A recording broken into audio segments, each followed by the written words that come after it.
Babulun belah tanggai 26, musibah katanya di Aceh.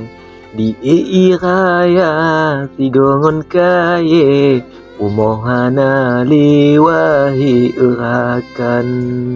Yang lebih sedih di anak cun-cut, pemahan mepat ayahan mepat. Dak na bantuan di luar nangko, anak tu kena wahi saudara, anak tu kena wahi saudara.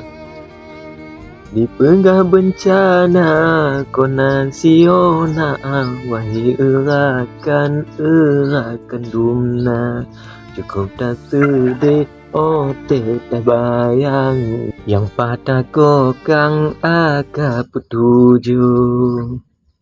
Yang gelengan wak, tak ada menerima mandu mah, tengok dah tambul.